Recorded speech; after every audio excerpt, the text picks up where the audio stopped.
Bem, hoje eu vou dar continuidade à minha mensagem de ontem, que tinha falado a vocês ontem, acerca das lições que nós aprendemos com Jezabel e das lições que aprendemos desse casamento destrutivo, né, entre Acais e Jezabel. Nós, como falei a vocês, eu estou fazendo um sermão, de trás para frente e estou fazendo um sermão aqui para mostrar a vocês pelo contraste. Em Israel, ou no quiasma, quando era escrito Salmos, quando era escrito alguns textos bíblicos, eles tinham uma nota principal. E a nota principal que eu tenho do meu sermão aqui é tirar as lições que esse casal cometeu, coisas ruins ele fez, e em especial essa esposa dele, né, a esposa do rei, a Jezabel, que é conhecida ali como a Rainha Má. Então, você também pode aprender com essas lições. Dentre elas, eu coloquei aqui hoje a vocês. Ontem eu falei a vocês sobre o casamento deles e as loucuras que eles tinham no casamento deles ali. Falei a vocês que ela, nesse casamento, Acais, o rei de Israel, comete um erro de casar com uma pessoa de fora do arraial. E, conforme foi dito lá em Deuteronômio, quando você casaria, também trariam essas mulheres e elas corromperiam ali Israel e trariam seus deuses, sua adoração. Falei também a vocês que ela traria também a sua religião para Israel. Falei também a vocês que um dos grandes malfeitores ou que cometeu um erro dentro de Israel sobre esse aspecto do casamento foi Salomão, que casou com um monte de mulheres ali, né? Eu citei a vocês, dentre elas, algumas mulheres estrangeiras. Além da filha do faraó, ele casou com moabitas, amonitas, edonitas, sidonitas, etéias das nações de que o Senhor dissera aos filhos de Israel: não ireis para elas, nem elas virão para vós. De outra maneira, perverterão o coração para seguirdes os seus deuses. A esta se apegou Salomão, levado pelo amor. Então, a gente percebe aqui eles cometendo esse erro, Salomão, e o subproduto de Salomão foi Acais, né? Anos depois, Acais vem e casa com a mulher a pior que teve. O próprio texto bíblico diz que ele foi o pior rei de Israel.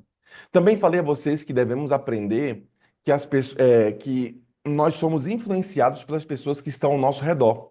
Devemos aprender que somos influenciados pelo nosso cônjuge, pelos amigos, pelo pessoal do trabalho e assim por diante. Também falei a vocês que desse casamento desastroso, houve perseguição. A Jezabel, ela era a rainha e ela começou a perseguir os profetas de Deus. Não só isso, ela trouxe 400 profetas de Baal para dentro de Israel e ela mantinha esses profetas.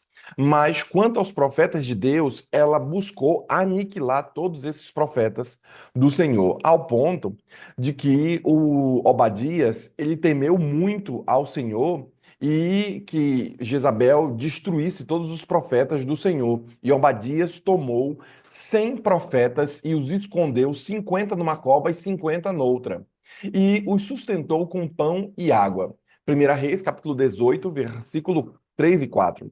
Então, é um fato, irmãos, de que existem pessoas que acabam perseguindo outros ali porque, como é que eu posso dizer, sem ferir a ética, às vezes o seu trabalho ou às vezes a sua vida incomoda algumas pessoas.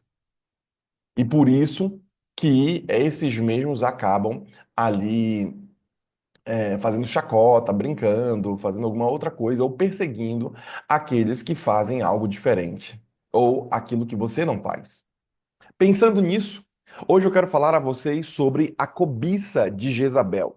Ela não somente eles tiveram problemas no casamento ali, certo? Nessa união desastrosa, ela era uma perseguidora do povo de Deus, mas agora Jezabel, ela é uma pessoa muito cobiçosa. Jezabel desempenha esse papel de liderança na aquisição da vinha de Nadote. 1 Reis, capítulo 21, vem falando sobre essa aquisição. Eu vou ler aqui um pouco para vocês. Vamos lá.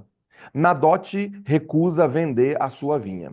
Sucedeu depois disso o seguinte: Nadote, a Jezreelita, possuía uma vinha ao lado do palácio do rei Acabe, o rei de Samaria.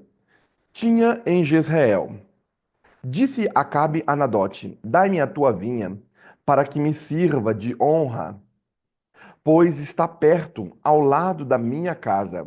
Dar-te-ei por ela outra, melhor, ou, se for do teu agrado, dar-te-ei em dinheiro o que ela vale. Porém, Nadote disse a Acabe: Guarda-me o Senhor de que eu dê a herança dos meus pais. Então Acabe veio desgostoso e indignado para sua casa por causa da palavra de Nadote, o jezreelita. Lhe falara, quando disse: Não te darei a herança dos meus pais. E deitou-se na sua cama, voltou o rosto e não comeu pão. Porém, vindo Jezabel, lá vem, né? Sua mulher, ter com ele e lhe disse: Que é isso que tens assim desgostoso o teu espírito e não comeste pão? Ele respondeu: Porque falei a Nadote, o jezreelita, e lhes disse: Dai-me a tua vinha por dinheiro ou o que te apraz. Dar-te-ei outra em seu lugar. Porém, ele disse: Não te darei a minha vinha. Então Jezabel, a sua mulher, lhe disse: Governas tu com efeito sobre Israel? Levanta-te, come e alegra teu coração. Eu te darei a vinha de Nadote, o jezreelita. E aí vem a história de Jezabel ordena a morte de Nadote. Elias ameaça Acabe e Jazebel, Jezabel, desculpa, a ameaça Acabe e Jezabel, e depois vem a aliança de Josafá e Judá e Acabe. Então vem ali os textos. Essa mulher agora ela faz uma coisa, ela cobiça, ele cobiça e ela também a terra do cara. E era próxima ali ao palácio. Então o camarada queria ter a terra toda junta. Débora, traz água para mim. Pode ser. E aí, não, pode desligar, mãe. E aí, o que acontece? Ela começa a querer a terra do camarada lá. Olha só o que nós devemos lembrar. Lembramos que Nadote não venderia a Acabe porque a vinha era da sua herança, dos seus pais ali. Mas isso não impediu Jezabel de assim mesmo querer as coisas do cara. É um fato de que ela enviou carta aos líderes da cidade, instando a condenar Nadote por blasfêmia e apedrejá-lo. Vamos ler aqui essa história que eu acho que ela vai ilustrar muito. Jezabel ordena a morte de Nadote. Então escreveu cartas em nome de Acabe, selou-as com o sinete dele e as enviou aos anciãos e aos nobres que havia na cidade e habitavam com Nadote. E escreveu cartas dizendo, apregoai um jejum e trazei Nadote para a frente do povo. Fazei sentar de frente dele dois homens malignos que testemunhem contra ele, dizendo blasfemastes contra o Deus e contra o rei. Depois, levai-o para fora e apedrejai-o para que morra. Os homens da cidade, os anciões e os nobres que nela habitavam fizeram como Jezabel lhes ordenara, segundo estava escrito nas cartas que lhes havia mandado.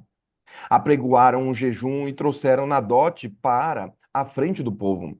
Então vieram dois homens malignos, sentaram de frente dele e testemunharam contra ele, contra Nadote, perante o povo, dizendo: Nadote blasfemou contra o Deus e contra o rei. E o levaram para fora da cidade, o apedrejaram e morreu. Uau! Então mandaram dizer a Jezabel: Nadote foi apedrejado e morreu. Tendo Jezabel ouvido que Nadote foi apedrejado e morrera, disse a Acabe: Levanta-te e toma posse da vinha que Nadote, o jezreelita, recusou dar-te por dinheiro. pois Nadote já não vive, mas é morto. Tendo Acabe ouvido que Nadote era morto, levantou-se para descer para a vinha de Nadote, o israelita, para tomar posse dela. Uau. Poxa, irmão, pegaram o negócio do cara, né? A cobiça tem destruído muitas pessoas. Destruído casamento, destruído amizades, destruído muito. Essa mulher era extremamente cobiçosa. Ela envia cartas aos líderes ali para apedrejar o cara. Os líderes fizeram isso porque receberam essas cartas.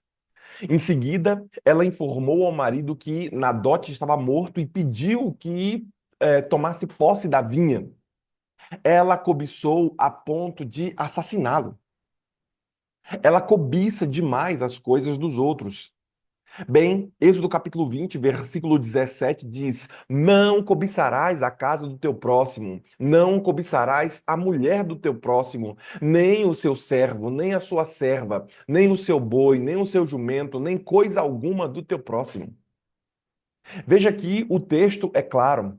Paulo também lista aqui a cobiça que eles tinham ali. A cobiça como uma das razões para impedir a comunhão. Ou seja, aquele que é cobiçoso, em 1 Coríntios capítulo 5, versículo 10, é uma das razões para que a pessoa não tenha comunhão com o Senhor. Talvez você tenha cobiçado algumas coisas e tenha perdido muito com isso. Essa mulher aqui, ela faz todo o povo passar mal.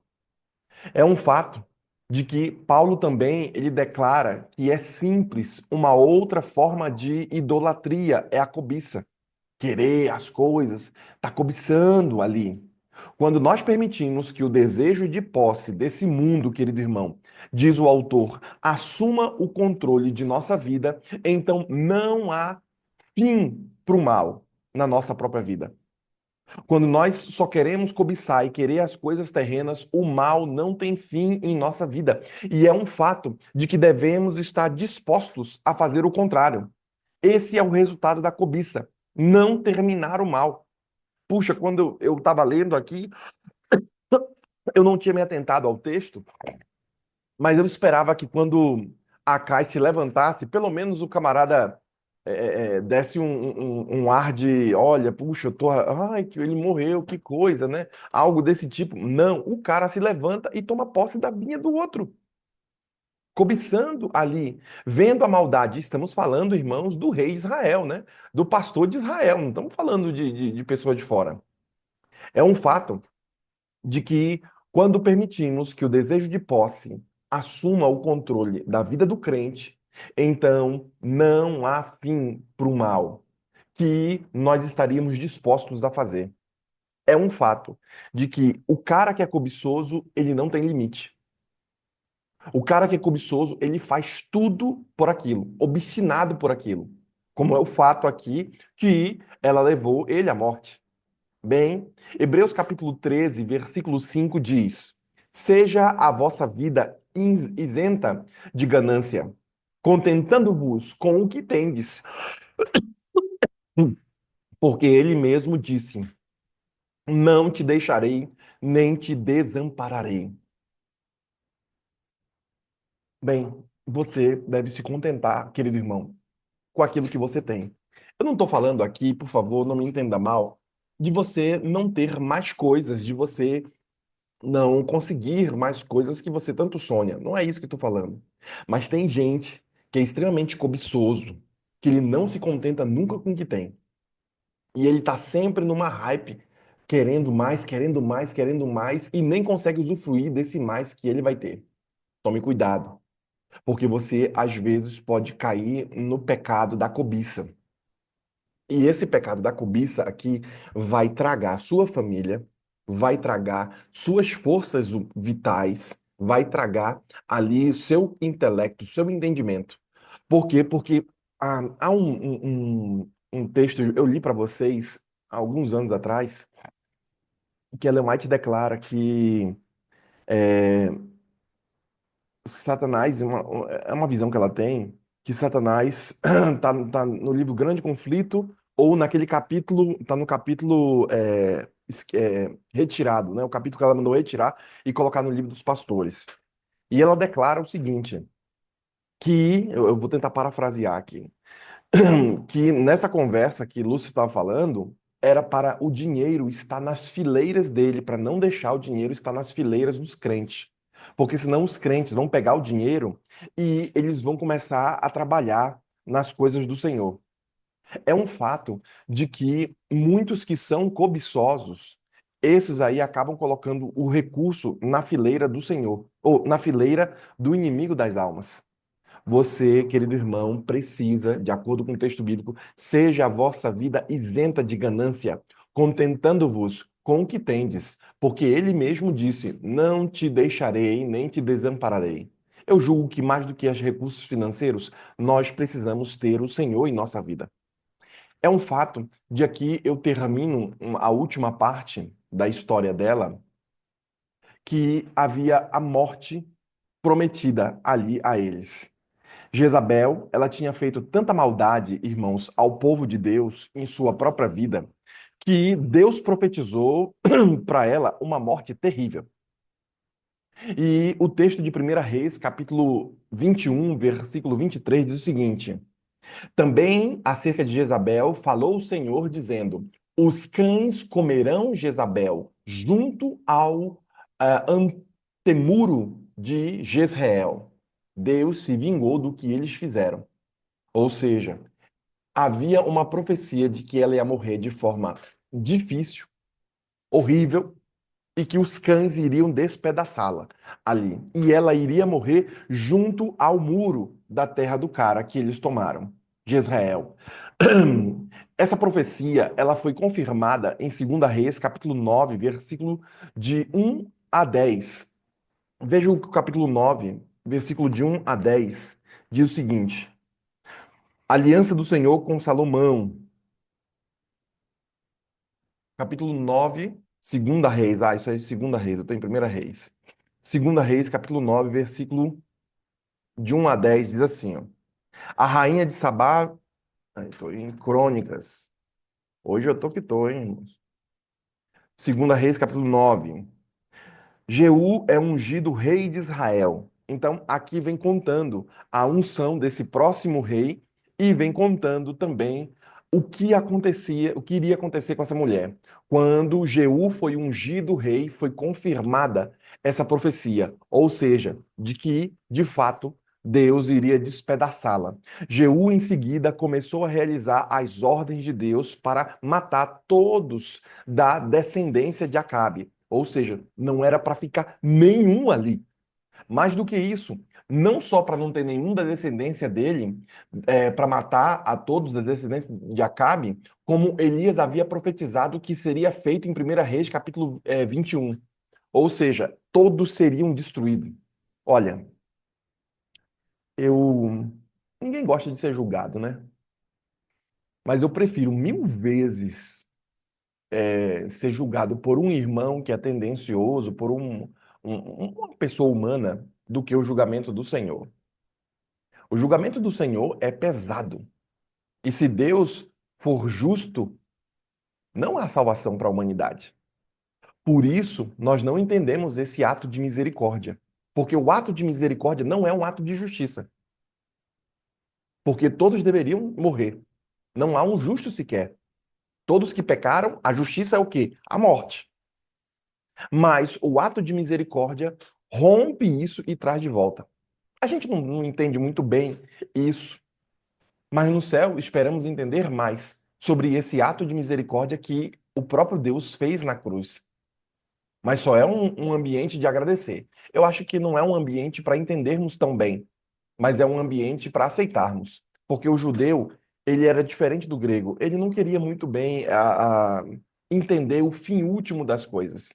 Mas ele aceitava. Deus fez a terra. Mas como foi que Deus fez a terra? Para o judeu não interessava muito o como. Ah, ele juntou partículas do espaço, ele fez assim, assado. Ninguém, para o judeu não precisava disso. Já para o grego, sim. O grego só aceita se ele entender o fim último das coisas. E como dentro de um copo não cabe o oceano inteiro, nós não vamos ter a compreensão inteira das coisas dentro de nossa própria mente, somente aquilo que é revelado. Por isso a importância de você entender aqui que a profecia foi cumprida. E Deus fez com que essas coisas acontecessem. Quando Jeú finalmente chegou à casa de Jezabel, seus próprios servos a jogaram pela janela e ela passou a e ele passou o seu carro sobre ela. Imagina, irmãos. Ele vai ali, capítulo 9, né, de Primeira Reis, Segunda Reis, capítulo 9, versículo. Eu vou ler aqui para vocês. Puxa, é muita coisa para ler agora. Mas esse capítulo inteiro, ele vem falando sobre como foi que isso aconteceu. Os próprios é, pegam ela, os próprios servos dela pegam ela e jogam ela. Então ninguém gostava daquela mulher, cara. Se os próprios servos pegaram ela e jogaram para fora, ninguém gostava daquela mulher. Por isso, não sobrou nada, apenas o seu crânio, mãos e pés, diz a palavra. Esta foi a morte prometida que Deus tinha profetizado sobre ela. Aquela mulher, a cobiça, acabou com eles, acabou com o casamento, acabou com Israel e muitas pessoas morreram por causa daquela situação, inclusive o vizinho. Sabe, as mãos dele estavam manchadas de sangue. Deus leva a sério a perseguição imposta ao seu povo. Olha, irmãos, eu não sei você, mas se você está sendo perseguido, se está havendo perseguição de alguma forma sobre você e a sua causa é justa, Deus leva a sério a perseguição ao povo dele. Deus não vai deixar barato.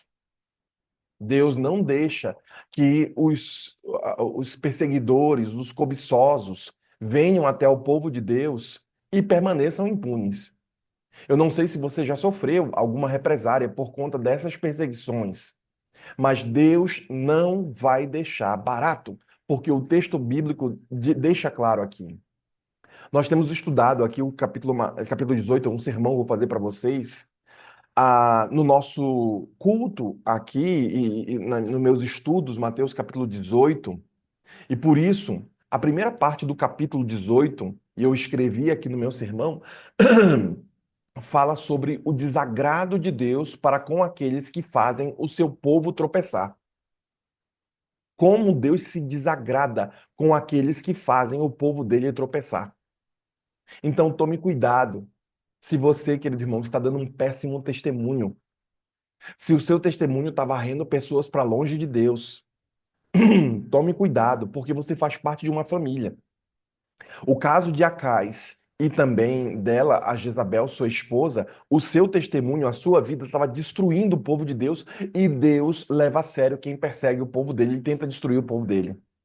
É um fato de que tanto é assim que Jesus diz que é melhor que uma pedra de moinho seja envolvida em torno do pescoço de alguém e ele seja lançado no mar, em vez de fazer um do povo de Deus tropeçar.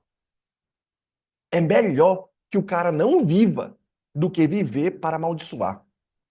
Também o texto deixa claro que na vida de Jezabel, a gente percebe esse exemplo no Antigo Testamento sobre o que Deus diz dessas tais pessoas. Ou seja, toda vez que é coisa ruim, Deus fala: olha, lembra de Jezabel? Lembra do que ela fez? Deus usa ela como um exemplo ali. O pecado, irmãos, ele é ofensivo para Deus e Deus vai recompensar de tal modo de acordo com suas obras. O pecado é tão ofensivo que a pessoa é recompensada de acordo com suas obras ofensivas também. Jezabel era uma mulher má que fazia muitas coisas más.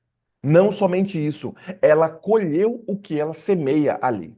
Eu sei que alguém pode dizer aqui que é a lei do retorno, né, que hoje está em voga, tem um monte de gente falando isso, mas é um fato de que ela colhe aqui o que ela recebe. Inclusive, os seus próprios servos jogam ela pela janela. Eu concluo terminando essa mensagem de hoje a vocês, dizendo que na vida de Jezabel nós encontramos algumas coisas. Casamento ruim, e eu aprendi sobre o casamento dela, as coisas ruins que eles fizeram ali. Eu também aprendi sobre a perseguição que ela tinha ao povo de Deus, e isso a gente encontra na vida de Jezabel. Nós também aprendemos na vida de Jezabel que ela era uma mulher muito cobiçosa, e não só isso, havia a morte prometida a ela. O próprio profeta declarou a morte àquela mulher e de fato se cumpriu.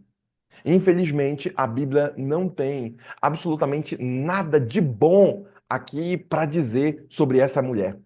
Eu sei que meu sermão girou em torno desse casamento, né, desses quatro aspectos da vida dela, mas não tem nada de bom na vida dela. E por isso que eu quero que vocês aprendam aqui pelo antagonismo.